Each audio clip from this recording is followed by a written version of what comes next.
ധർമ്മസ്ഥലയിൽ ഇന്നും തെരച്ചിൽ തുടരും. റോഡിനോട് ചേർന്നുള്ള 9-10 സ്പോട്ടുകളിലാകും ഇന്ന് കുഴിയെടുത്തുള്ള പരിശോധന. നേത്രാവതി പുഴയുടെ തീരത്ത് നിന്ന് അകലെയായതിനാൽ കൂടുതൽ അസ്ഥിഭാഗങ്ങൾ കണ്ടെത്താനാകുമെന്നാണ് സാക്ഷിയുടെ അവകാശവാദം. അതേസമയം ധർമ്മസ്ഥല കേസ് അന്വേഷിക്കുന്ന SIT സംഘത്തിലെ ഉദ്യോഗസ്ഥനെതിരെ സാക്ഷിയുടെ അഭിഭാഷകരിൽ ഒരാൾ പരാതി നൽകി. സിർസി സ്റ്റേഷനിലെ ഇൻസ്പെക്ടറും SIT അംഗവുമായ മഞ്ജുനാഥ ഗൌഡയ്ക്കെതിരെയാണ് പരാതി പിൻവലിക്കാൻ ഉദ്യോഗസ്ഥൻ സാക്ഷിയെ നിർബന്ധിച്ചു എന്നാണ് ആരോപണം. PK സരീഷ് നമുക്കൊപ്പം വിവരങ്ങളുമായി ചേരുകയാണ് ധർമ്മസ്ഥലയിൽ നിന്ന്. PK സരീഷ്, ഇപ്പോൾ 9, 10 എന്നീ സ്പോട്ടുകളുടെ പ്രാധാന്യം എത്രത്തോളമാണ്? അവിടെ കുഴിയെടുക്കൽ ആരംഭിച്ചു?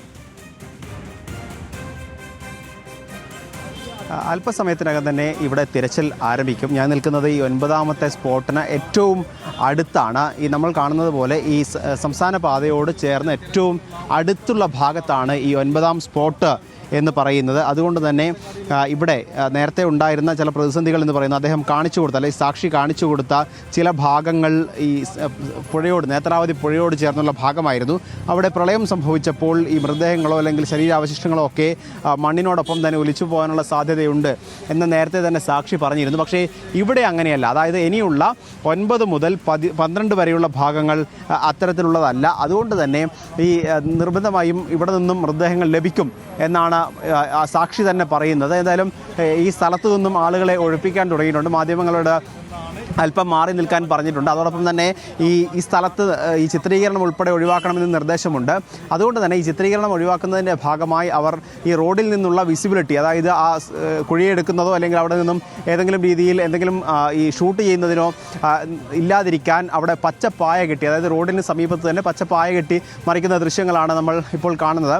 എന്തായാലും ഇനിയുള്ള ഭാഗങ്ങൾ, അതായത് 9, 10, 11, 12 ഈ 4 പോയിന്റുകളും റോഡിനോട് ചേർന്നുള്ള ഭാഗത്താണ്. അതുകൊണ്ട് തന്നെ അവിടെ നിന്നും നിർബന്ധമായും മൃതദേഹങ്ങൾ ലഭിക്കും എന്നുള്ളത് തന്നെയാണ് സാക്ഷി വീണ്ടും പറഞ്ഞുകൊണ്ടിരിക്കുന്നത്. ഈ അഭിഭാഷകരുമായി നമ്മൾ സംസാരിച്ചപ്പോൾ അവരും പറയുന്നത് ഈ 9ാമത്തെ പോയിന്റിൽ നിന്ന്, അതായത് ഇന്ന് ആദ്യം കുഴിയെടുക്കാൻ പോകുന്ന സ്ഥലത്ത് നിന്ന് 6 മൃതദേഹങ്ങൾ, 5 മുതൽ 6 മൃതദേഹങ്ങൾ വരെ ലഭിക്കാൻ സാധ്യതയുണ്ട് എന്നാണ് അഭിഭാഷകർ പറയുന്നത്. അത്തരത്തിലൊരു കാര്യമാണ് അഭിഭാഷകർക്ക് മുൻപാകെയും പോലീസിന് മുൻപാകെയും ഈ സാക്ഷി പറഞ്ഞിട്ടുള്ളത് എന്നുകൂടി ഈ അഭിഭാഷകർ പറയുന്നുണ്ട്. അതോടൊപ്പം തന്നെ ഇനിയുള്ള മൃതദേഹങ്ങൾ ഏറ്റവും കൂടുതലുണ്ടാവുക 13-ലാണെന്നും പറയുന്നുണ്ട്. പക്ഷേ 13 എന്ന് പറയുന്നത് പുഴയോട് ചേർന്നുള്ള ഭാഗത്താണ്. അവിടെ എത്രത്തോളം മൃതദേഹങ്ങൾ കണ്ടെത്താനാകും എന്നൊരു സംശയം ഇപ്പോഴും എന്തായാലും ഉണ്ട്. പക്ഷേ SIT ടീം അംഗങ്ങൾ ഇപ്പോൾ ഇങ്ങോട്ട് എത്തിയിട്ടില്ല. പക്ഷേ JCBയും മറ്റ് കാര്യങ്ങളും ഒക്കെ ഇങ്ങോട്ടേക്ക് എത്തിച്ച് പണി തുടങ്ങാനുള്ള ശ്രമത്തിലാണ്. നമുക്ക് കാണുന്നത് പോലെ അതിനടുത്തേക്ക് ഈ തൊഴിലാളികൾ തന്നെയാണ് ഇവിടെ മണ്ണ് കുഴിച്ചുള്ള പരിശോധന നടത്താറ്. അവർ തന്നെയാണ്, ഈ പ്രാദേശികമായി ലഭിച്ച തൊഴിലാളികളാണ്, അവർ തന്നെയാണ് ഇപ്പോൾ പച്ചപ്പായ കെട്ടി കാഴ്ച മറയ്ക്കുകയും ചെയ്യുന്നത്.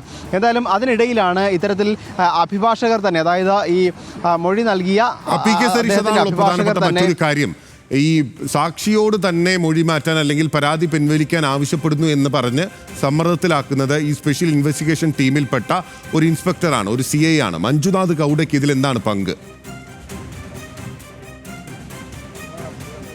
നിലവിൽ CRC സ്റ്റേഷനിലെ ഇൻസ്പെക്ടറും SIT അംഗവുമാണ് മഞ്ജുനാഥ ഗൌഡ. അദ്ദേഹം കഴിഞ്ഞ ദിവസം ഈ ക്യാമ്പിലേക്ക് എത്തിച്ച് അവിടെ ക്യാമ്പിൽ നിന്നും ഇദ്ദേഹത്തെ മാറ്റി നിർത്തി, അതായത് ഈ സാക്ഷിയെ മാറ്റി നിർത്തി ഭീഷണിപ്പെടുത്തി എന്നാണ് പറയുന്നത്. ഈ പരാതിയിൽ പറയുന്നത് ഇങ്ങനെയാണ്: ഈ ചോദ്യം ചെയ്യൽ അല്ലെങ്കിൽ മൊഴിയെടുപ്പിനൊക്കെ ശേഷം, തെളിവെടുപ്പിന് ശേഷം ക്യാമ്പിലേക്ക് തിരിച്ചെത്തിയപ്പോൾ ഈ മഞ്ജുനാഥ ഇദ്ദേഹത്തെ മാറ്റി നിർത്തുകയും ഭീഷണിപ്പെടുത്തുകയും ചെയ്തു എന്നുള്ളതാണ്. കാരണം ഇനി ഒന്നും ലഭിച്ചില്ലെങ്കിൽ ഈ കേസിൽ നിന്നെ പ്രതിയാക്കും, ഏതെങ്കിലും രീതിയിൽ അസ്ഥികൂടം ലഭിക്കുകയാണെങ്കിൽ അതിന്റെ പൂർണ്ണ ഉത്തരവാദി നിങ്ങളാവും അല്ലെങ്കിൽ സാക്ഷിയാവും എന്ന് ഭീഷണിപ്പെടുത്തിയിട്ടുണ്ട്. അങ്ങനെ ഒരു പരാതിയുണ്ട്. ഒരു ഫൗൾ പ്ലേ സ്പെഷ്യൽ ഇൻവെസ്റ്റിഗേഷൻ ടീമിന്റെ ഭാഗത്തു നിന്ന് തന്നെ ഉണ്ടാകുന്നു എന്ന ആരോപണം കൂടി ഇപ്പോൾ ഉയരുകയാണ്. വിവരങ്ങൾ നൽകുകയായിരുന്നു ധർമ്മസ്ഥലയിൽ നിന്ന് സരീഷ് PK.